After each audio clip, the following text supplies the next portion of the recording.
Well IPL 2025 का जो बचा हुआ पोर्शन था वो आपको 3 दिन बाद देखने को मिल जाएगा, लेकिन क्या वो उसी इंटेंसिटी के साथ देखने को मिलेगा? क्या वो उसी ओवरसीज प्लेयर के स्ट्रेंथ के साथ देखने को मिलेगा? देखो, ये बात तो पिछले 2-3 दिन से चल रही है कि भैया ये आ रहे हैं, नहीं आ रहे हैं, उनको लेकर के बहुत सारे कुछ पॉजिटिव अपडेट्स हैं जो मैं आपको दूंगा। बट बड़ी बात यह है कि डब्ल्यूटीसी के फाइनल के लिए दोनों साउथ अफ्रीका और ऑस्ट्रेलिया ने अपनी अपनी टीम अनाउंस कर दी है, और प्लेयर्स अगर आ भी जाएं तो वो ज्यादा लंबा नहीं रुकेंगे, क्योंकि जून 11 को डब्ल्यूटीसी का फाइनल है और कम से कम 10 से 12 दिन पहले टीम चाहेगी कि उनके सारे प्लेयर उनके साथ रहें। और आप सोचो, जून 3 को आईपीएल का फाइनल है, सो आप टी20 फॉर्मेट से टेस्ट फॉर्मेट में शिफ्ट करोगे, डब्ल्यूटीसी का फाइनल खेल रहे होगे, कम से कम 10-12 दिन तो आप तैयारी के लिए जरूर लोगे। So yes, teams like Mumbai Indians, teams like LSG, teams like Gujarat Titans, Delhi Capitals, RCB, Punjab, इन सबको परेशानी होने वाली है, बिकॉज इन सबके प्लेयर्स जो हैं वो साउथ अफ्रीका नहीं तो ऑस्ट्रेलिया के स्क्वाड में हैं। और ये वो टीम है जो भैया ऊपर के नंबर पर, मतलब टॉप 5 टीम्स तो हैं ही, और अगर टॉप 5 टीम्स में से 2 फाइनल में जो पहुंचेंगी उनके मेन प्लेयर्स ही फाइनल में नहीं खेल रहे होंगे, तो लास्ट में जाकर के परेशानी जरूर होगी। खैर, नेगेटिव खबरें थोड़ी देर बाद दूंगा, पहले आपको कुछ पॉजिटिव खबर दे देता हूं। पॉजिटिव खबर सबसे पहले चेन्नई सुपर किंग्स के लिए नूर अहमद वापस आ रहे हैं, टीम को ज्वाइन कर रहे हैं। हालांकि CSK bottom of the table, अगर वो नहीं भी आते तो सीएसके के लिए कुछ नहीं बदल जाता, बट हां, सीएसके चाहेगी नूर वापस आए। नूर इस बार एसेट रहे इस टीम के, और वापस आके 2 मैचेस जो उनके बच रहे उसमें खेल रहे, कुछ और विकेट्स ले, क्या पता वो पर्पल कैप अपने सर पर लेकर के चले जाएं। खैर, अगर आप पंजाब किंग्स की तरफ देखते हो, मरजई आ रहे हैं, ओवन आ रहे हैं, बाटलेट आ रहे हैं इस टीम के साथ, और केकेआर की तरफ देखोगे तो रसल टीम में वापस आ रहे हैं, सुनील नरेन वापस आ रहे हैं, पोवल वापस आ रहे हैं, एसआरएच के लिए कमिंस और हेड वापस आ रहे हैं। जी हां, अब आप सोच रहे होगे कि यार तो ऑस्ट्रेलिया के प्लेयर्स हैं, बिकॉज ऑस्ट्रेलिया की तरफ से खबर आई थी कि शायद वो वापस ना आए। अब देखो, इंडिया और ऑस्ट्रेलिया के रिश्ते बहुत अच्छे, यहां भी आपको ये समझना पड़ेगा कि इंडिया और ऑस्ट्रेलिया के रिश्ते अच्छे हैं, सो बीसीसीआई खूब अच्छे से मक्खन मक्खन लगाकर कोशिश करेगी कि भैया वापस आ जाए। बट वो डब्ल्यूटीसी में खेल रहे, दोनों कमिंस भी डब्ल्यूटीसी में है और ट्रेविस हेड भी डब्ल्यूटीसी में, बट एसआरएच टॉप 5 में नहीं है, तो एसआरएच को टेंशन नहीं है, बिकॉज वो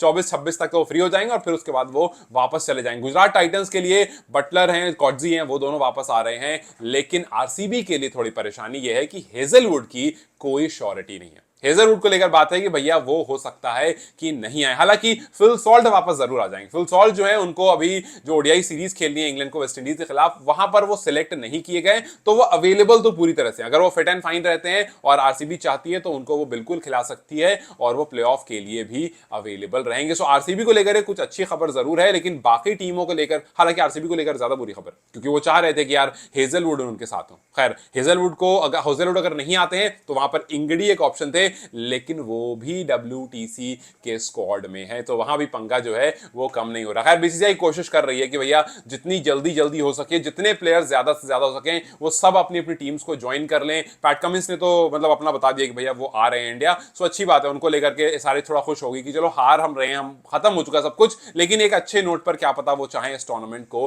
खत्म करना।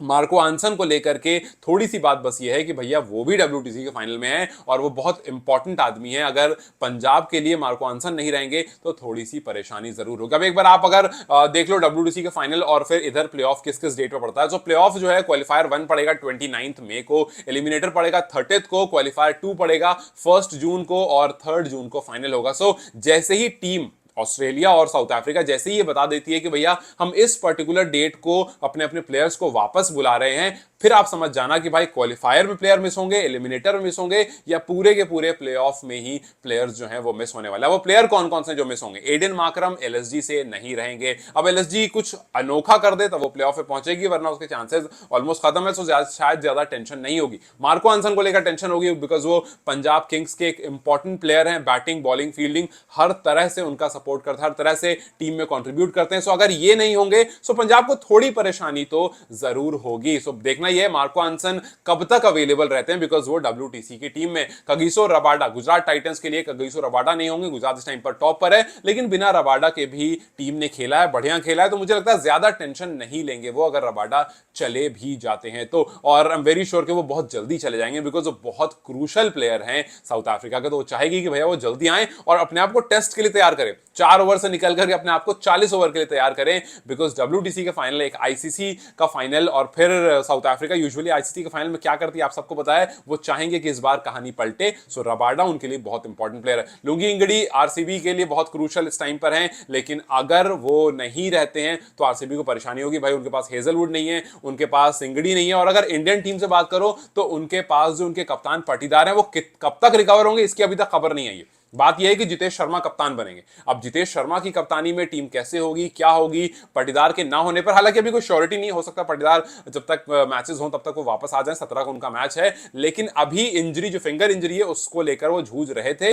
और अभी आरसीबी ने नहीं बताया है कि वो 1 दिन 2 दिन 3 दिन 4 दिन कब तक के लिए अनअवेलेबल है। खैर अगर आप उसके अलावा देखो, मुंबई इंडियंस में कॉबिन बॉश हैं, वो भी साउथ अफ्रीका की टीम में है, और कॉबिन बॉश ने 2-3 मैचेस खेले हैं, ठीक ठाक खेला है। सो मुंबई को थोड़ी सी, ज्यादा नहीं बट थोड़ी सी परेशानी बॉश के ना होने पर जरूर होगी। रैन रिकल्टन जो है उनको लेकर के मुंबई ज्यादा परेशान होगी कि भैया रिकल्टन अच्छी बल्लेबाजी कर रहे, अच्छी फॉर्म में आ गए थे और रोहित के साथ अच्छी शुरुआत दे रहे थे, और वो चाहेंगे कि यार वो रहे टीम में, बट अगर वो प्लेऑफ में पहुंचते हैं तो कब साउथ अफ्रीका से बुलावा आ जाए, ये थोड़ी सी परेशानी वाली बात है। और उन्हीं के साथ साथ दिल्ली कैपिटल्स के लिए ट्रिस्टन स्टब्स का ना होना भी परेशान करेगा। सो ये वो प्लेयर्स हैं जो साउथ अफ्रीका की तरफ से, जो थोड़ा से सीरियस डाउट्स क्रिएट करते हैं। वही अगर आप ऑस्ट्रेलिया स्क्वाड की तरफ देखोगे तो पैट कमिंस जो है वो फिलहाल तो आ रहे हैं और कोई दिक्कत नहीं है, सारे वैसे भी बॉटम में है टेबल के, तो वो अगर चले भी जाते हैं अपना मैच कंप्लीट करके तो कोई फर्क नहीं पड़ता, और नहीं भी आ रहे होते तो ज्यादा फर्क नहीं पड़ता। जॉश हेजलवुड टीम में है, यहां पर अनअवेलेबल बताए जा रहे हैं। ट्रेविस हेड टीम में, ज्यादा फर्क नहीं पड़ेगा, आए ना आए तो भी,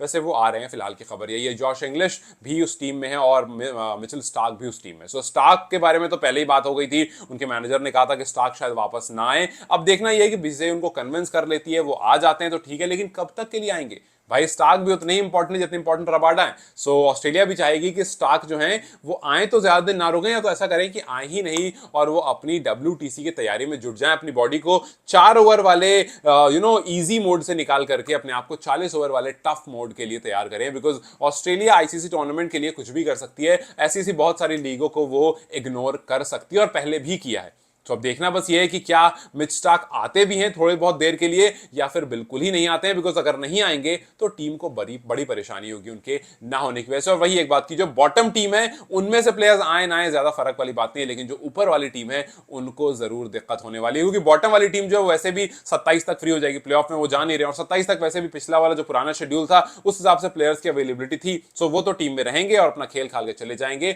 लेकिन जो टीम ऊपर है, जैसे गुजरात टाइटंस टाइम पर 16 पॉइंट लेकर के 3 मैच उनके बच रहे हैं, भैया अगर उनको दिक्कत हुई, कोई प्लेयर इधर उधर हुए तो परेशानी थोड़ी सी बढ़ सकती है। हालांकि गुजरात बहुत ज्यादा डिपेंडेंट नहीं है रबाडा पर, सो मुझे लगता नहीं उतनी परेशानी होगी। आरसीबी को परेशानी हो सकती है हेजलवुड के ना होने पर। सो आरसीबी 16 पॉइंट पर इस टाइम पर है, 3 मैच उनके बच रहे हैं, फिर उसका उनको प्लेऑफ खेलना है, सो ये आरसीबी के लिए थोड़ी परेशानी हो सकती है। पंजाब किंग्स के पास 15 पॉइंट है, 3 मैच उनके बच रहे हैं, अब उनको कितनी दिक्कत होगी ये देखना होगा कि भैया जब उनके प्लेयर्स बाहर जाएंगे तो वो किस किस से रिप्लेस करेंगे, और जिससे रिप्लेस करेंगे क्या वो टीम को उतना इंपैक्ट दे पाएगा जितना प्रीवियस प्लेयर्स ने दिया। फिर उसके बाद मुंबई इंडियंस 14 पॉइंट उनके हो चुके हैं, 2 मैच उनके बच रहे हैं। अब देखो ये 2 मैच 3 मैच के बाद इन सब टीम को प्लेऑफ भी खेलना है, अब इसमें से 5 में से 4 टीम तो ऊपर जाएंगी, जाहिर सी बात है उन 4 टीमों को प्लेऑफ भी खेलना है, उनको कितनी परेशानी होगी। लास्ट में दिल्ली कैपिटल्स टाइम पर 13 पॉइंट और 3 मैचेस, सो जो नीचे वाली टीम है उनका तो भाई जीतना मस्ट है, उनको तो अभी ये वाले मैचेस जीतने हैं प्लेऑफ में जाने के। जो ऊपर वाली टीम है उनको बस ध्यान देना है कि हम टॉप 2 पर बने रहे, सो हमें एक्स्ट्रा मैच ना खेलना पड़े।